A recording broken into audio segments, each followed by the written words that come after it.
She's worth more than gold. The mountain man defended.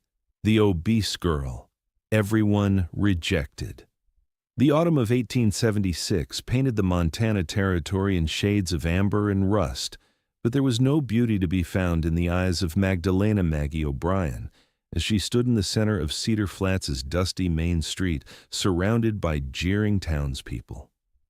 At 21 years old and carrying more weight than society deemed acceptable for a woman, Maggie had become the town's favorite target for mockery. Today was different, though. Today they'd gone beyond cruel words. "Look at her standing there like she's got a right to be here," shouted Mrs. Pemberton from the general store porch, her pinched face twisted with disgust. Taking up space meant for decent folk. Maggie clutched the tattered shawl around her shoulders, her cheeks burning with humiliation. Just that morning, she'd been fired from her job at the boarding house, the third position she'd lost in as many months. Not for incompetence, but because her presence allegedly upset the guests. Mayor Thornton stepped forward, his considerable belly straining against his vest buttons, the irony of which was lost on no one except himself. "Miss O'Brien, this town has been patient with you, more than patient, but you've become a burden we can no longer afford. I'm giving you until sundown to leave Cedar Flats. If you're still here come morning, the sheriff will escort you out personally."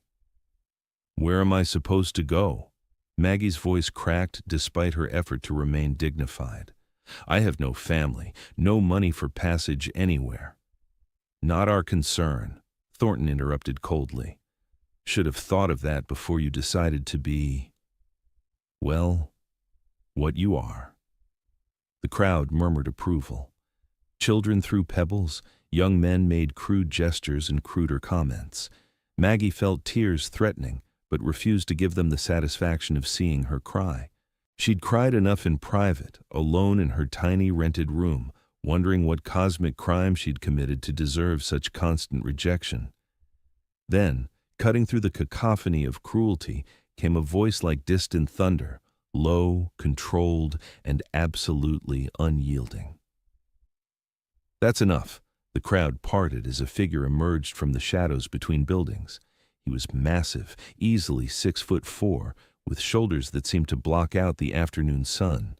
His clothes were buckskin and wool, weathered from hard mountain living. A full beard covered much of his face, but his eyes, storm gray and penetrating, missed nothing as they swept across the assembled townspeople. Jacob Brennan, the mountain man who came to town twice a year to trade furs and restock supplies before disappearing back into the high country. He was a legend in these parts. Some said he'd killed a grizzly with just a knife. Others whispered he could track a single deer across solid rock. But mostly, people left him alone because there was something in his bearing that suggested crossing him would be the last mistake you'd ever make. "This ain't your business, Brennan," Mayor Thornton said, but his voice had lost some of its earlier bluster. Jacob's gaze fixed on the mayor with an intensity that made the smaller man take an involuntary step backward. "When I see a whole town ganging up on one defenseless woman, it becomes my business." "Defenseless?" Mrs. Pemberton screeched. "She's bigger than half the men here." "Size doesn't make someone powerful when they're outnumbered 50-1, Jacob said quietly. "That just makes the 50 cowards." The crowd shifted uncomfortably. Several people suddenly found their boots fascinating. Jacob walked forward until he stood directly beside Maggie. Up close, he was even more imposing, all hard muscle and barely restrained power. But when he glanced down at her, his expression softened almost imperceptibly. Miss," he said, his voice gentler now. "Do you have somewhere safe to go?" Maggie shook her head mutely, not trusting her voice. Jacob turned back to the mayor. "Then she's coming with me." "What?" Thornton sputtered. "You can't just... She's not your property." "You're right. She's not anyone's property. She's a free woman making her own choice." Jacob looked at Maggie again. "I've got a cabin about 40 miles north, up in the Bitterroot Range. It's isolated, the work is hard, and the winters are harsh. but I could use help with cooking, preserving food, mending, all the domestic tasks I'm terrible at. In exchange, I'll pay you fair wages, provide room and board, and ensure nobody ever treats you like this again. Come spring, if you want to leave, I'll take you anywhere you want to go with enough money to start fresh. But the choice is yours. Nobody's forcing you." The entire street had gone silent. Maggie's heart hammered against her ribs. This stranger was offering her escape, dignity, employment, things that had been systematically denied to her for years. But could she trust him? What did he really want from her? As if reading her thoughts, Jacob added, "I lost my wife 3 years ago to fever. Been living alone since then. I'm not looking for anything except honest work for honest pay. You'd have your own space, your own privacy, your own independence. All I'm offering is a chance." Maggie looked around at the hostile faces surrounding her, people she'd known for years who'd never shown her a moment of genuine kindness. Then she looked up at this mountain man, this stranger who'd stepped between her and a mob without hesitation. "Yes," she said, her voice stronger now. "Yes, Mr. Brennan, I accept." A collective gasp rose from the crowd. Jacob nodded once, satisfied, then addressed the assembly one final time. "Anyone got a problem with this arrangement?" Sheriff Dalton, who'd been notably silent during the entire exchange, finally spoke up. "Brennan, you sure you know what you're getting into? That girl's gonna eat you out of house and home." The temperature seemed to drop 10 degrees. Jacob's eyes locked onto the sheriff with such cold fury that the lawman actually reached for his gun before thinking better of it. YouTube. "Sheriff," Jacob said, each word precise and deadly, "you just insulted a lady under my protection. You've got exactly 3 seconds to apologize, or I'm going to teach you some manners the hard way. 1. Now wait just a 2. Sheriff Dalton swallowed hard. "My apologies, Miss O'Brien. Spoke out of turn." 3 seconds would have been more entertaining, Jacob muttered. "But I suppose that'll do." He turned to Maggie. "Do you have belongings to collect?" "Just a trunk at the boarding house." "Let's get it then. We'll leave within the hour." YouTube. As they walked through the parted crowd, Maggie heard whispers following them. Speculation about Jacob's motives, cruel predictions about how long the arrangement would last, crude jokes about what must really be happening. But for the first time in her life, she didn't care. Let them talk. She was leaving. At the boarding house, the proprietor initially refused to release Maggie's trunk until Jacob quietly placed a gold coin on the counter, far more than any owed rent could possibly justify. The trunk was promptly produced. Jacob lifted it as if it weighed nothing and secured it to his pack mule. His horse, a massive roan stallion named Thunder, stood patiently as he worked. Then he turned to Maggie. "Can you ride?" I used to. It's been years." "Thunder can carry us both for the first stretch. Once we're out of town, we'll walk together, give him a rest." He mounted in one fluid motion, then extended his hand to her. YouTube. Maggie hesitated. Getting onto a horse behind this enormous man would require physical closeness, trust, vulnerability, all things she'd learned to avoid. Jacob seemed to understand. "I know you don't know me. I know you've got no reason to trust any man, especially not one who just appeared out of nowhere. But I give you my word, Maggie O'Brien, I will never hurt you, never force you, never betray your trust.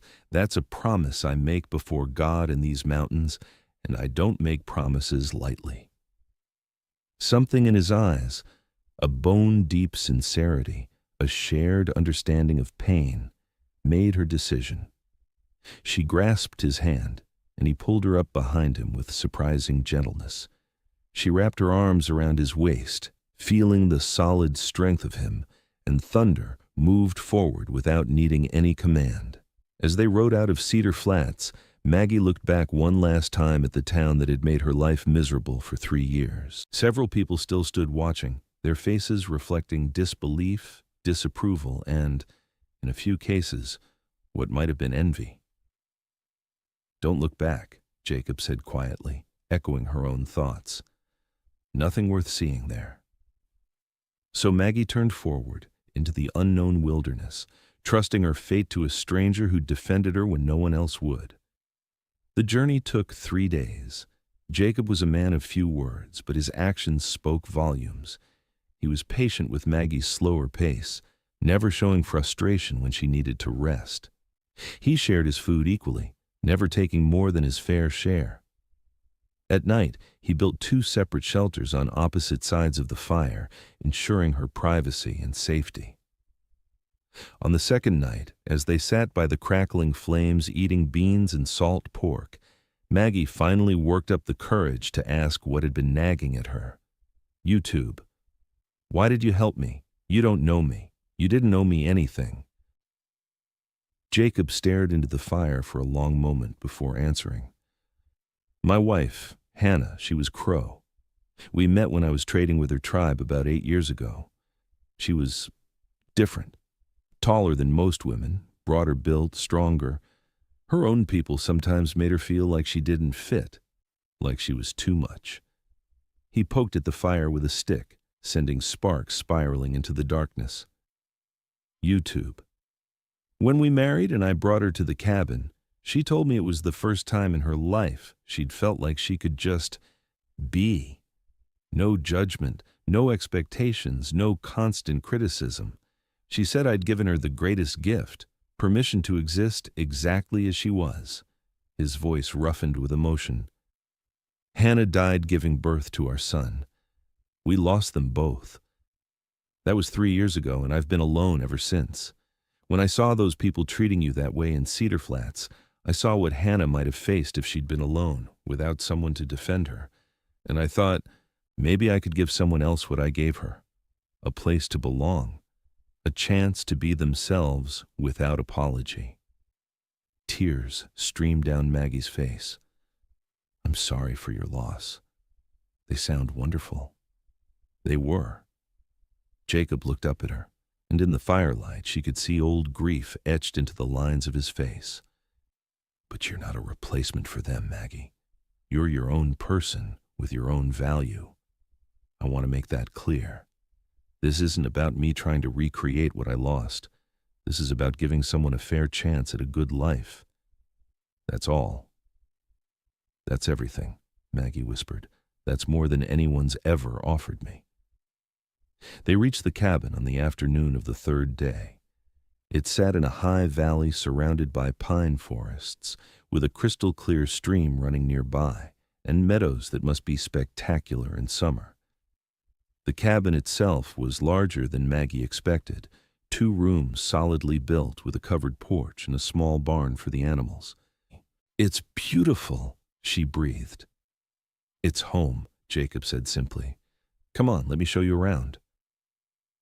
The interior was surprisingly tidy for a bachelor's dwelling. A large stone fireplace dominated one wall, with cooking implements hung neatly beside it.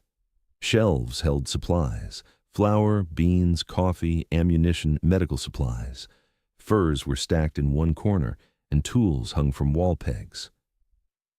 "The bedroom's through here," Jacob said, opening a door to reveal a room with a large bed, a chest of drawers, and a small writing desk. "You'll take this. I'll sleep in the main room." "I can't take your bedroom." "Already decided," Jacob said firmly. "The chest has Hannah's clothes in it. She was tall, strong-built. They might fit you better than what you've got. You're welcome to anything useful." Before Maggie could protest again, he'd retreated to the main room to start unpacking supplies. She opened the chest with trembling hands and found dresses, skirts, blouses, all carefully preserved. They were beautiful garments, lovingly made, and when she tried one on, it fit almost perfectly, just needing a minor alteration here and there. Wearing Hannah's dress felt like receiving a blessing from beyond the grave, as if this woman she'd never met was reaching across death to say, "You're welcome here. You belong." That first evening, Jacob showed her how he managed the cooking fire, where everything was stored, how he preserved meat and vegetables for the long winters. His teaching style was patient, methodical, never condescending. When she made mistakes, he'd simply show her the correct way without criticism. "You'll learn," he said. "Takes time to adjust to mountain living, but you're smart and capable. You'll be running this place better than I ever did within a month." His confidence in her was a revelation. Maggie couldn't remember the last time someone had believed in her abilities. The weeks passed in a blur of hard work and gradual healing. Jacob taught Maggie to smoke meat, tan hides, identify edible plants, recognize animal tracks, predict weather changes.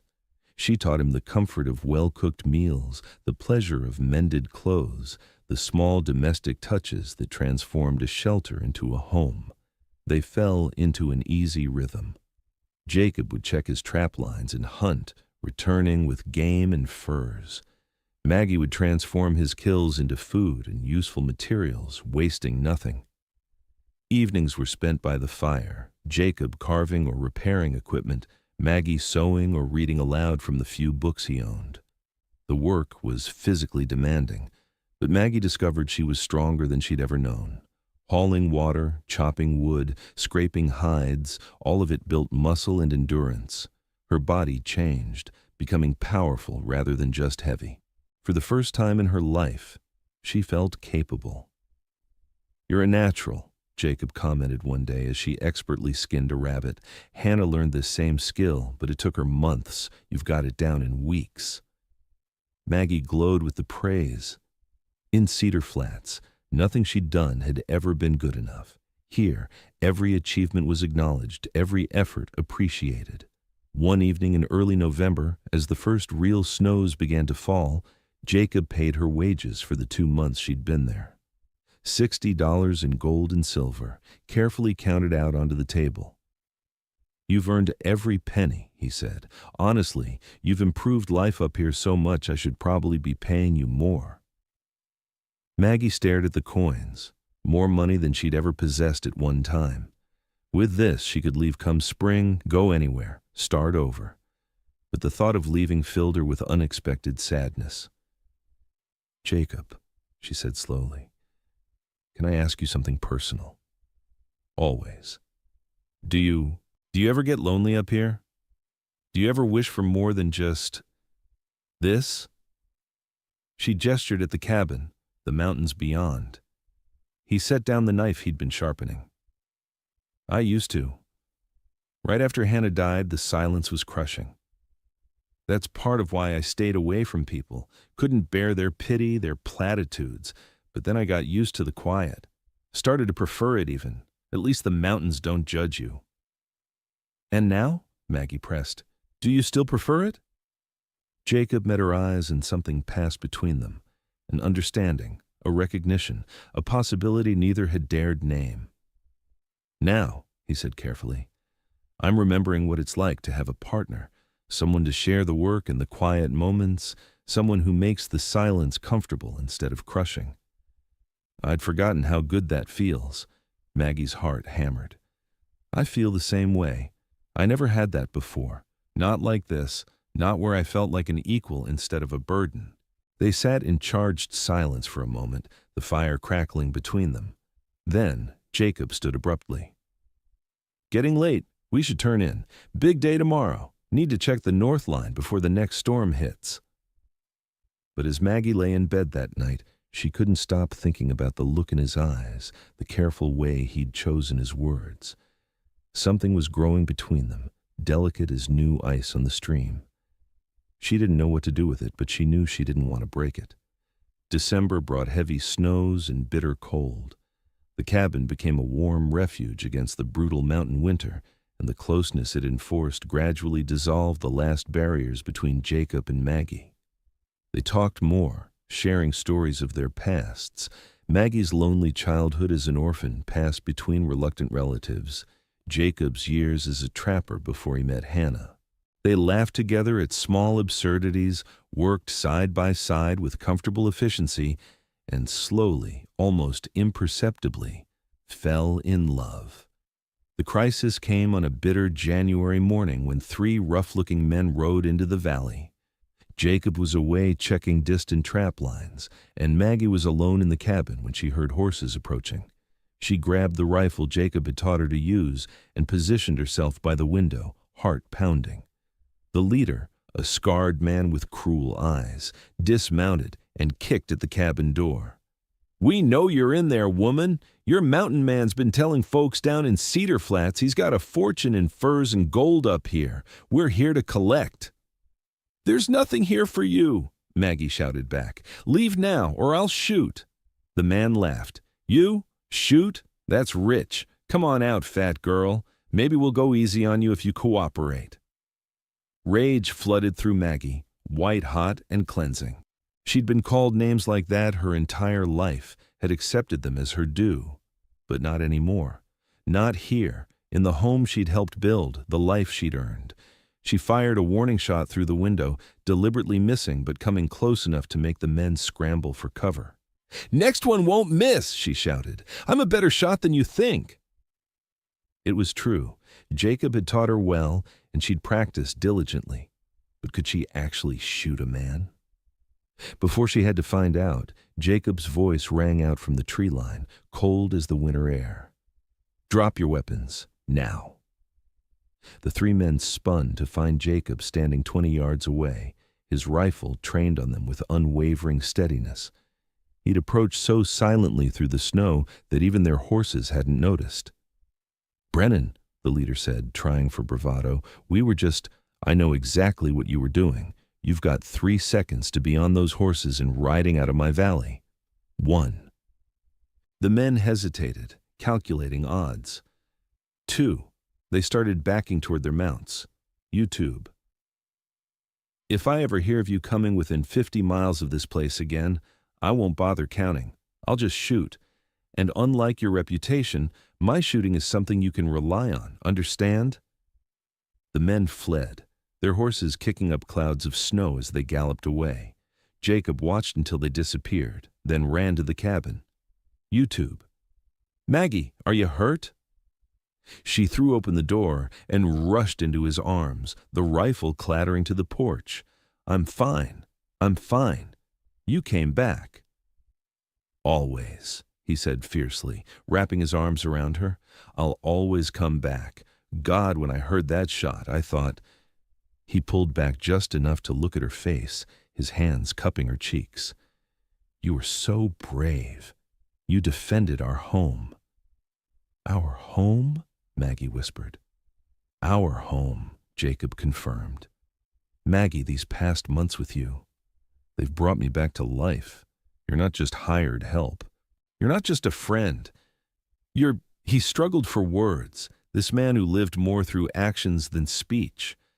"You're everything," he finally said. "You're worth more than all the gold in California, more than every fur I'll ever trap. You're worth more than I can possibly express. And I love you. I'm in love with you. I have been for months, but I didn't know how to say it, didn't know if you could ever feel the same about someone like me." Tears streamed down Maggie's face. "Someone like you? Jacob, you're the best man I've ever known. You saw me when everyone else looked through me. You gave me dignity when the world offered only shame. You made me feel worthy when I'd forgotten what that meant. I love you. I've loved you since you stood up to that entire town for a stranger you'd never met." He kissed her then, gentle at first, then deeper. Years of loneliness and pain melting away in the warmth of mutual recognition and acceptance. YouTube +2. When they finally parted, both breathless, Jacob rested his forehead against hers. "Marry me. Not because of what just happened, not out of obligation or gratitude. Marry me because you want to build a life here together. Marry me because you love me as much as I love you." "Yes," Maggie said without hesitation. "Yes, Jacob, 1,000 times yes." They married in the spring, with a traveling preacher performing the ceremony in front of the cabin. A few friendly trappers from neighboring valleys attended, along with a Crow elder who'd known Hannah and gave them her tribe's blessing. The years that followed were good ones. They built the homestead into a thriving enterprise, with expanded gardens, more livestock, and Jacob's furs bringing top prices at the trading posts. Maggie became known throughout the region as the woman who could cure any illness with her herbal remedies and who could outshoot most men. Children came. 3 daughters and a son, each taught from infancy that a person's worth had nothing to do with their appearance and everything to do with their character and courage. Sometimes travelers passing through the valley would hear the story, how Jacob Brennan, the legendary mountain man, had once faced down an entire town to defend a woman everyone else had rejected, how he declared her worth more than gold and proved it every day for the rest of his life. And if you visited their cabin on a quiet evening, you might find Jacob and Maggie sitting on the porch, gray-haired and weathered by years of mountain living, holding hands and watching the sunset paint the peaks in shades of gold and crimson. "Still think I'm worth more than gold?" Maggie would ask, a teasing note in her voice, and Jacob would pull her close, kissing her temple, and reply as he always did, "Worth more than all the gold ever mined, all the treasures ever found. You're priceless, Maggie Brennan. Always have been. Just took the world a while to see it." But Maggie knew the truth. It wasn't the world that had finally seen her worth. It was one man, one mountain man, who'd looked past what everyone else couldn't and saw not a burden, not a problem, not something to be hidden or ashamed of, but a woman of strength, courage, and infinite value. And that recognition had changed everything. In the whispers of the western wind, in the stories passed down through generations, the legend lived on. "She's worth more than gold," the mountain man had said, and he'd spent his entire life proving it.